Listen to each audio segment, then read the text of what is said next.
میں کیونکہ موت سے ڈرتا نہیں ہوں، میں جب بھی اپنے بھائیوں کے ساتھ ڈفرینٹ بارڈرز پہ گیا، ایکٹیو کانفلکٹ میں گیا جہاں گولیاں چل رہی ہوتی تھیں، ہم لوگ کڈنیپ بھی ہوئے،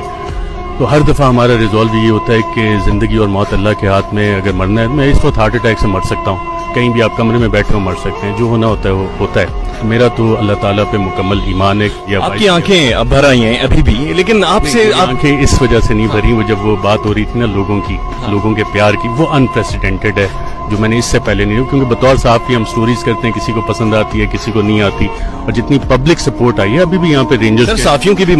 صدیق جان صاحب جو سولجرز یہاں پہ کھڑے ہیں، اگر آپ نے دیکھا ہو وہ سارے مجھ سے گلے ملے ہیں، کتنے مزے سے ہم نے پیار سے باتیں کی ہیں،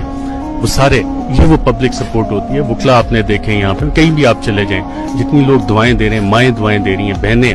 بزرگ آپ کو دعائیں دیتے ہیں، یہ انپریسیڈنٹڈ ہے میرے لیے، تو اس سے مجھے زیادہ اوورولم اور مجھے اپنی رسپانسبلٹی کا میرے خیال سے عمران خان صاحب کے پاس وقت کم ہے، اور ان کو چاہیے کہ محترمہ بے نظیر بھٹو کی حکومت، جس طرح انہوں نے مڈ نائٹ جیکال کے تمام جو آدھی رات کے گیدڑ چیخیں مار رہے تھے ان کے نام بتائے تھے، وقت آ گیا ہے کہ عمران خان ایک ایک اس شخص کا نام بتائیں جو کہ operation mid night jackal part 2 کا حصہ تھا، جو آپریشن باقاعدہ طور پہ شروع ہوا، اور انٹیلیجنس بیورو کی جتنی رپورٹس عمران خان کے پاس موجود تھیں اس بیسس پہ عوام کو اعتماد میں لینا چاہیے۔ اس چیز کا انتظار نہیں کرنا چاہیے کہ عمران خان خود ہاؤس اریسٹ ہوں یا عمران خان کو اٹھا لیا جائے اور انہیں بھی اعظم سواتی کی طرح یا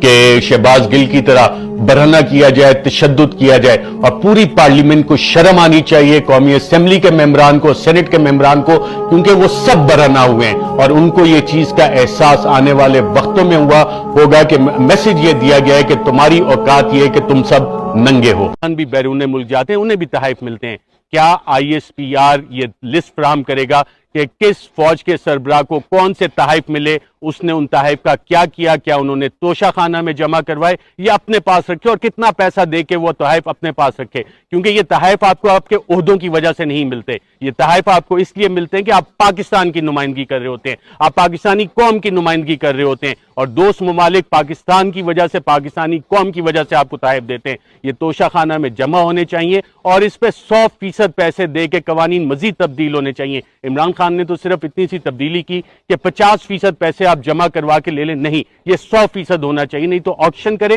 اور ویلفیئر پروجیکٹس میں یہ پیسے استعمال ہونے چاہیے۔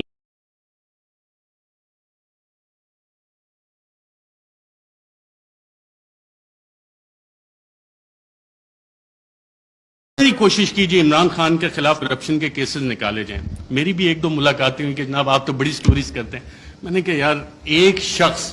اور یہ عمران خان صاحب بیٹھے ہیں، شاید آپ میں سے بہت سے لوگوں کو نہ پتا ہو، پی ایم آفس میں ہمارے بھی ذرائع ہوتے ہیں، اکثر پوری کابینہ پریشان ہوتی تھی کہ جناب بات ہم نے کی ہے کہاں سے پتہ لگ گئی۔ وہ شخص جو پانی کی آدھی بوتل بھی ضائع نہیں ہونے دیتا بطور وزیر اعظم کے، یار یہ آدھی پانی کی بوتل میں نے ابھی رکھی کیوں اٹھا کے لے گئے، وہ کرپشن کرے گا۔ میں نے سمجھائی لوگوں کو یہ بات، لیکن پلے بک کیونکہ وہی پرانی تھی، کیا کرپشن کے کیسز نکالو، ڈسکریڈٹ کرنا ہے، کرپشن تھوپنی ہے، مسٹر اے بی سی کا فلانا دوست ہے اس سے نکال کے لاؤ، کچھ نہیں۔ آج 2.25 مہینے ہو گئے، کوئی کرپشن نہ نکلے گا، عمران خان کا کرپشن کا کیس نہیں نکل سکتا، نہ نکلے گا۔ میں نے بتائی کہ نہیں آپ کچھ کوشش، میں کہا میں یہ کوشش نہیں کر سکتا کیونکہ مجھے یہ پتا ہے کہ عمران خان کی کرپشن نہیں نکلنی۔ اچھا، media narratives against P T I, French revolution جب آیا تھا تو اس وقت ایک تھاٹ تھا کنگ لوئی کا، میں ریاست ہوں، میں بادشاہ ہوں، میں قانون ہوں، اور یہی چیز ہم نے دیکھی کہ جب media narratives P T I کے خلاف بن رہے تھے، ابھی حال ہی میں آپ اگر آئی ایم دا کنگ کا دیکھ لیں، the king can do no wrong, king ہمیشہ جو بادشاہ ہے وہ ہمیشہ اچھی چیزیں ہی کرتا ہے۔ فیٹے پہ پوری حکومت نے کام کیا، ہماد اظہر بھی ادھر ہیں، لیکن پی ٹی آئی نے کام نہیں کیا، بادشاہ نے سب سے اچھا کام کیا۔ آئی ایم دا لا، قانون میں ہی ہوں۔ پولیٹیکلی آئسولیٹ کرو پی ٹی آئی کو۔ آج پی ٹی آئی واقعی پولیٹیکلی آئسولیٹڈ ہے۔ کون سی سیاسی جماعت ہے جو پی ٹی آئی کے ساتھ اتحاد میں کھڑی ہے؟ سب ایک طرف ہو گئے، لیکن ایک سٹرینتھ گین ہوئی اس میں، پاکستان کی عوام بغیر کسی کال کے نکل آئے، اور شاید جو وزیر اعظم عمران خان کا آخری دن تھا وزیر اعظم ہاؤس میں، اس وقت جو لوگ نکلے اور جنہوں نے رپورٹ کیا، آئی تھنک عمران ریاض تھے، باقی ہم لوگ بھی تھے، ان سب نے ایک بات نوٹ کی، آپ نے خود بھی اپنا دفتر چھوڑنا ہونا کافی ٹائم لگتا ہے، کہ ایک شخص فوراً اٹھ کے چلا گیا اور کہا جب سوال جواب ہوئے کوئی رہ تو نہیں گیا کہ اکیلا کر دیا ہے، اب اس کے ساتھ کس نے کھڑا ہونا ہے؟ پاکستان کی عوام کھڑی ہوئی۔ یہ وہ ڈفرینٹ فیکٹر تھا، چینج تھی جس کو کسی بھی سازشی نے کیٹر نہیں کیا ہوا تھا۔ یہ وہ ویریبل تھا، عوام کا ویریبل تھا جس کی وجہ سے یہ چیزیں۔ میں کوئکلی تھوڑا سا 2 منٹ اگر آپ کی اجازت ہو تو سائفر کے اوپر بھی بات کرنا چاہوں گا۔ سائفر پہ بھی میڈیا نیریٹیوز بڑے بڑے مزے کے بنے، اس پہ اور ڈیبیٹ بھی ہو سکتی تھی، کافی مزے کی چیزیں تھی۔ پہلا کیا بنا جی، پہلی میڈیا نے رپورٹ کرنا شروع کیا اور باقاعدہ یہ بتایا گیا کہ جی سائفر تو ایگزسٹ ہی نہیں کرتا، سائفر نام کی تو کوئی بلا ہی نہیں ہے۔ پھر دوسری چیز ہے میڈیا کی یہ سٹوریز آئیں اور ریکارڈ کے اوپر موجود ہیں، پرنٹ کیے ہیں، ٹی وی پروگرامز ہیں کہ سائفر تو یہ ایزمپشنز پہ بیسڈ ہے، وہ ایزمپشنز ہیں ہمارے ایمبیسڈر کی یا کس کی۔ پھر یہ بھی کہانیاں میڈیا میں آئیں کہ جی یہ تو فارن آفس میں خود ہی پی ٹی آئی والوں نے بیٹھ کے بنا لیا ہے، یہ تو شاہ محمود قریشی نے خود ہی بیٹھ کے بنا لیا ہے۔ پھر جب وہ بھی ساری چیزیں، کیونکہ سائفر ایگزسٹ کرتا تھا، سائفر موجود تھا، پھر کہا گیا جی کانسپریسی کا ایویڈنس کوئی نہیں ہے۔ اچھا پھر عمران خان بطور وزیر اعظم بھی میرا خیال وہ کرکٹ کھیل رہے تھے، اور جب انہوں نے کہا تھا کہ مینٹلی میں اسٹرانگ ہوں تو بہت سے لوگوں نے انڈر ایسٹیمیٹ کیا۔ انہوں نے کابینہ کی بھی کمیٹی بلائی، کابینہ کی اسپیشل کمیٹی غالباً 30 مارچ کو ہوئی۔ 30 مارچ کو میں نے سابق وفاقی وزراء سے پوچھا، وہاں کانسپریسی کی بات بھی ہوئی، کانسپریسی کا ذکر بھی اس میں ہوا، اور پھر 31 کو نیشنل سیکیورٹی کمیٹی بھی انہوں نے بلا لی اور اس کا بھی مور اس پہ لگ گئی کہ بلیٹنٹ انٹرفیرنس۔ اور اس کے آخری پیراگراف میں ایک لفظ لکھا ہوا ہے کہ جو 31 کو نیشنل سیکیورٹی کمیٹی کی میٹنگ ہوئی اس نے 30 مارچ کے جو منٹس اسپیشل کیبنٹ کے ہیں ان کو ریٹیفائی کیا۔ اب 30 مارچ کو آپ سب وفاقی وزراء جو اس میں بیٹھے تھے، اس وقت کے وزیر اعظم اس میں بیٹھے تھے، ان سب نے کانسپریسی اور سازش کا لفظ اس میٹنگ میں ذکر کیا۔ یہ میرے ذرائع نے مجھے بتایا ہے، آپ سبھی یہاں پہ بیٹھے ہیں، اگر کسی نے کانٹراڈکٹ کرنا ہے تو سابق وزیر اعظم خود بیٹھے ہیں، وہ کر سکتے ہیں کہ 30 مارچ کو جو اسپیشل کیبنٹ میٹنگ تھی اس میں سازش کا ذکر ہے، بالکل سازش کا میں ایز اے جرنلسٹ کلیم کر رہا ہوں۔ پھر یہ کہا گیا کہ جی وہ انٹیلیجنس ہم نے خود ہی کر لی، اور انٹیلیجنس کی بیسس پہ آبویسلی اس پہ سوال اٹھے کہ انٹیلیجنس، ہمارے انٹیلیجنس کے ادارے بہت اچھا کام کرتے ہیں، دہشت گردی کے خلاف بہت اچھا کرتے ہیں، پاکستان کی سیکیورٹی کے لیے بہت اچھا کام کرتے ہیں، لیکن مسئلہ یہاں پہ آتا ہے کہ جب انہیں ڈریگ کیا جائے سیاسی معاملات میں اور یہ کہا جائے کہ جی انویسٹیگیشنز ہوئیں، کون سی انویسٹیگیشنز، یہ سوال ہوا ہے۔ اب ریجیم چینج میں انٹیلیجنس کا ایک بنیادی کردار ہوتا ہے، انٹیلیجنس انفارمیشن کا بنیادی کردار ہوتا ہے۔ اگر آپ اگلی سلائیڈ کریں ذرا، Colin Powell U S secretary of state, U N security council میں انٹیلیجنس انفارمیشن کی بیس پہ انہوں نے کہا جی یہاں پہ یہ والے ویپنز عراق میں موجود ہیں، یہ کیمیکل ویپنز ہیں، یہ نیوکلیئر ویپنز وہاں پہ وہ بنا رہے ہیں۔ عراق اور ختم ہو گئی، عراق تباہ ہو گیا۔ یہ اس انٹیلیجنس انفارمیشن کی اوقات تھی، ویلیو تھی، جو آج تک نہیں ملی۔ میں ایک اور آپ کو افغانستان سے ریلیٹڈ انٹیلیجنس انفارمیشن دیتا ہوں، انٹیلیجنس ڈس انفارمیشن، کہ اسامہ بن لادن کے پاس نیوکلیئر ویپنز ہیں، اور اسامہ بن لادن کے پاس نیوکلیئر ویپنز، اگر آپ یہ سٹوری دیکھیں تو یہ جسٹیفائی کرنے کے لیے تھی کہ جی افغانستان میں امریکہ نے حملہ کرنا ہے، اور اس وقت آپ تمام امریکی اخبارات اٹھا لیں، ورلڈ ایکسکلوسیو ڈان نے بھی فرنٹ پیج پہ چھاپا کہ جی ایک ایکسکلوسیو انٹرویو ہوا ہے، اسامہ بن لادن کے پاس نیوکلیئر ویپنز ہیں۔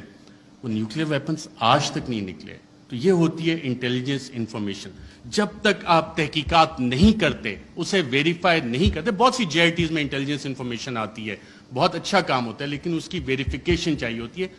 انٹیلیجنس اور انٹیلیجنٹ انفارمیشن میں فرق ہوتا ہے۔ اس کے علاوہ بہت ساری چیزیں ہیں، پروپیگنڈا پہ اگر ہم جائیں، ڈی کلاسیفائڈ ڈاکومنٹس بہت سارے آ گئے، چلی کے حوالے سے، ایران کے حوالے سے، کیونکہ ٹائم میرے پاس کم ہے، میں نے کہا یہ والے لارجر ایشوز آپ کے سامنے رکھوں۔ پی ٹی آئی کی حکومت میں جب ہم یہ دیکھتے ہیں تو ہم خبریں دیکھ رہے تھے، میڈیا میں آ رہی ہیں کہ جی جو بائیڈن جو ہے وہ کال نہیں کر رہا، فارن آفس کا رابطہ ہو رہا ہے، پاکستان کے foreign minister Shah Mahmood Qureshi, U S national security advisor Anthony Blinken سے فارن آفس نے رابطے کی کوشش کی، نہیں ہوا، لیکن بلاول آتے ہیں، ان کے سارے رابطے ہو جاتے ہیں۔ تو یہاں سے آپ جب میڈیا کی وہ خبریں نکال کے دیکھتے ہیں تو آپ کو ایکسٹرنل فیکٹر اور وہ لنکیجز کہ یہ فیصلہ وائٹ ہاؤس میں ہوا، U S N S C میں ہوا، اور اس کا ذکر اب میڈیا میں یہ سوال ابھی تک ڈیبیٹ نہیں ہوا کہ کیا اس کا فیصلہ وہاں پہ ہوا تھا، نہیں ہوا تھا۔ وہ سائفر اگر پبلک ہوتا ہے تو اس میں یہ سوالات اٹھیں گے یقیناً کہ یہ فیصلہ اس لیول پہ، اسٹیٹ کے لیول پہ یو ایس اسٹیٹ نے کیا، صدر جو بائیڈن نے کیا، اور صدر جو بائیڈن جو نیو کانس تھے، the plan for the new American century, اس کا باقاعدہ طور پہ حصہ تھے۔ جس کے بعد ہم نے دیکھا 2001 کے بعد پوری دنیا میں ڈیفرنٹ ریجیم چینج آپریشنز باقاعدہ طور پہ لانچ کیے گئے. عراق اس کی ایک مثال ہے. انٹرنل فیکٹرز پہ جب ہم آتے ہیں, میں بڑا بریف رکھوں گا کیونکہ ٹائم بتایا گیا 10 منٹ ہے. انٹرنل فیکٹرز کو جب ہم دیکھتے ہیں تو اس میں ذاتی انا کے مسئلے آ جاتے ہیں, کچھ اداروں کے مسائل آ جاتے ہیں, کچھ سیاسی مفادات آ جاتے ہیں. اور اس میں ایک سوال جب ہم انٹرنل فیکٹرز کا دیکھتے ہیں تو بڑا سوال یہ بنتا ہے کہ ملک کا کون سوچتا ہے, پاکستان کا کون سوچتا ہے. کیا ہم صرف